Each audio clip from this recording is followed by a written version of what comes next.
Hi everyone, it's John from What Up, and welcome back to another video. I have a special guest tonight, the real deal Aiel. She's here to help me do a parent's guide to the Wheel of Time. We plan on doing one for every single episode of the first season.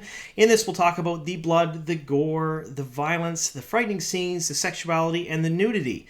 There's no shame, there's no judgment. Everybody's parenting is different. However, this is just meant to give you information so you can make a judgment call on whether or not you'd like your children to watch that episode.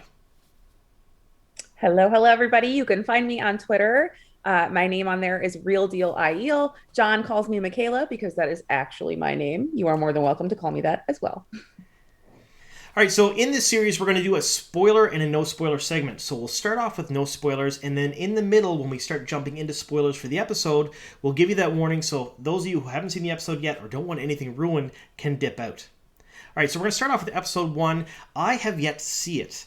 However, Michaela, the real deal Aiel, has. So let's talk about, let's go with just straight up violence in the episode. Remember, this is spoiler free.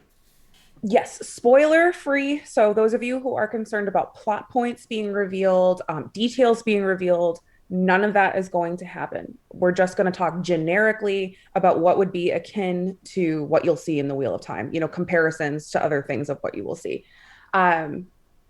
I think on a scale of like Star Wars to Game of Thrones, we're landing somewhere between Lord of the Rings and Game of Thrones. It is very realistic in violence. There is blood.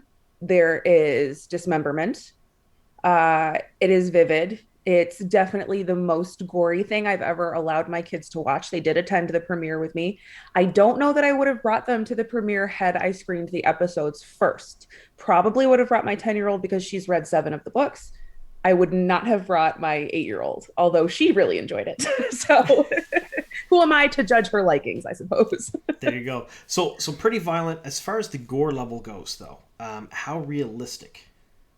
It's quite realistic? Quite. Yeah. Okay. So no buckets and comedic amounts of blood, however.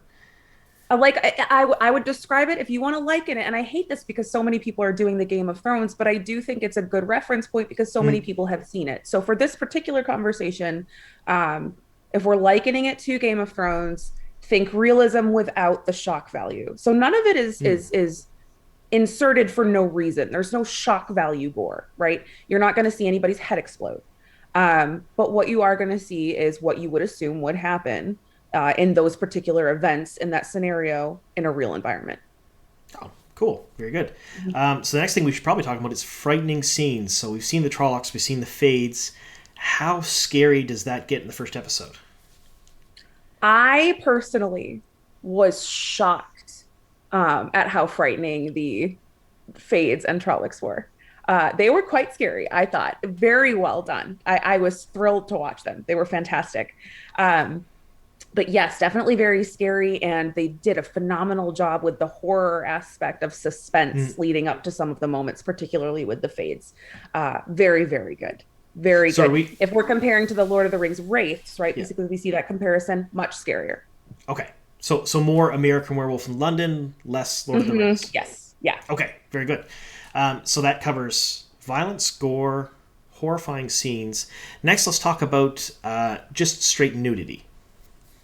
I see that is one thing that I think was handled really, really nicely. There is one implied sexual scene, nothing I was uncomfortable with an 8 or a 10-year-old seeing. And there is one partial nudity scene where you see a butt. But again, a body's a body. That doesn't bother me at all. Nudity, non-sexual, and even sexual in the correct context does not bother me as a parent, personally. Okay, so on the level of, say, Lord of the Rings to Game of Thrones, way closer to Lord of the Rings than Game of Thrones? Yeah, I would say so, with a little extra liberalism in regards to showing body parts. Yes. All right, very good. So that, I think, covers our spoiler-free versions. For those of you who haven't seen the episode, you may want to duck out now because now we're going to spoil a few things. We're going to talk about the scenes in particular, and this one may be a little bit longer than the first part. So, spoiler warning. In this section of the video, we're going to talk about all of the violence, gore, frightening scenes, and nudity in the first episode of Amazon and Sony's Wheel of Time series. However, we're going to use specific examples which may ruin your viewing pleasure. So if you haven't seen it yet, be forewarned, we're going to ruin it for you. All right, so we'll start off like we did. Last chance to get out now. Yeah. All right, so we'll start off again with the straight up violence. We'll start with that one. It's gory. It's intense. And I mean, the show starts with this beautiful, epic, phenomenal, fantastical approach and these sweeping landscapes and these beautiful CGI. I keep laughing my ass off every time I scroll through Twitter and some of the reviews, people talking about the trailers and how the effects don't look good. I'm like, you gonna learn on Friday. Like, it looks great. They did a great job. The sets are to die for beautiful.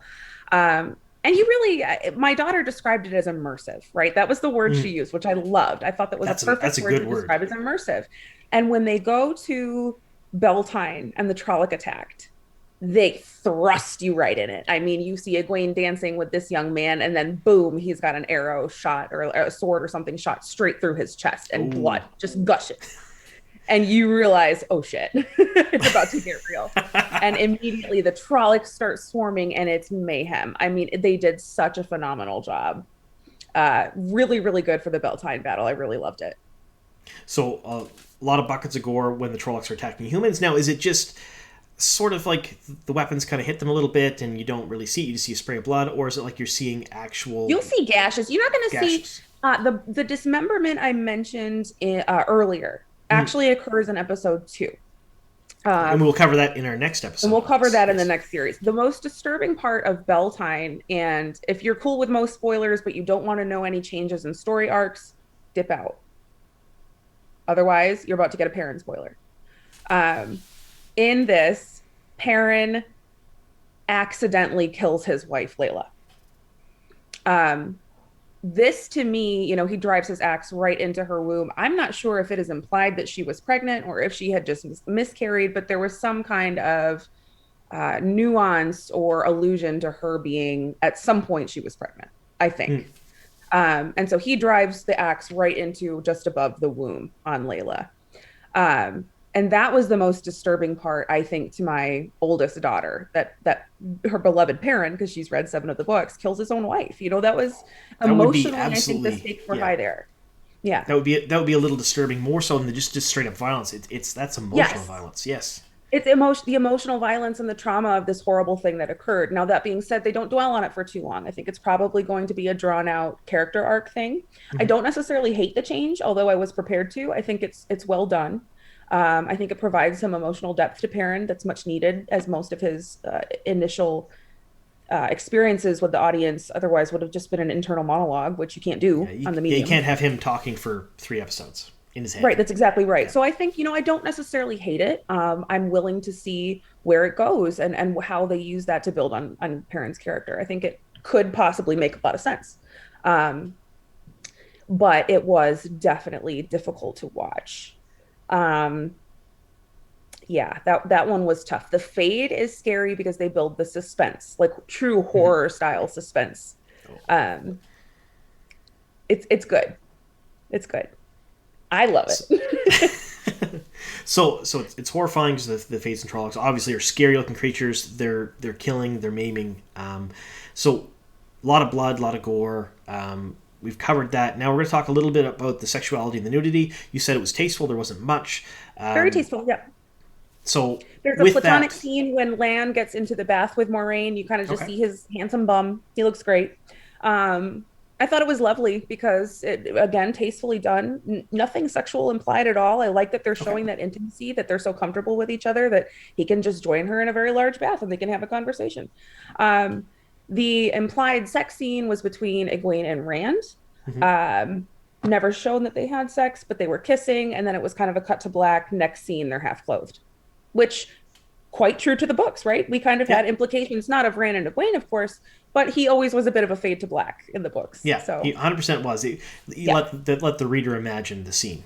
Yes, exactly. All right, so that pretty much covers everything in episode 1, unless there's something that you think we missed. No, I think episode 1, it's dark. It's darker than I thought it was going to be. I personally love it.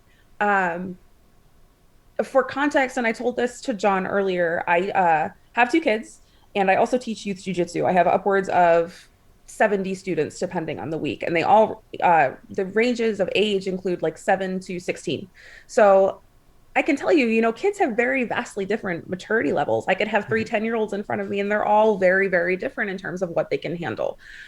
Wheel of Time was not made for kids. I don't think it was made to be a family-friendly series. I think it was made for adults. I think the 14 and up rating is very, very fair, and that was explicitly shown in episode 1. So we'll see where it goes from here. Awesome. Well, thank you so much for joining me for episode 1 here. Watch for episode 2. We're dropping them both pretty much at the same time.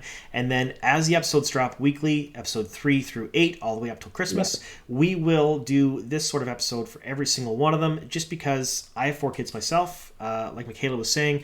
And the first thing I do whenever we watch a show or a movie is I go right to IMDb and I look at the Parents Guide. So I really like the idea of doing something like this where I can make an informed decision based on just information that's in it. So I hope you folks like it too. Thank you so much for sticking with us here to the very end. And here.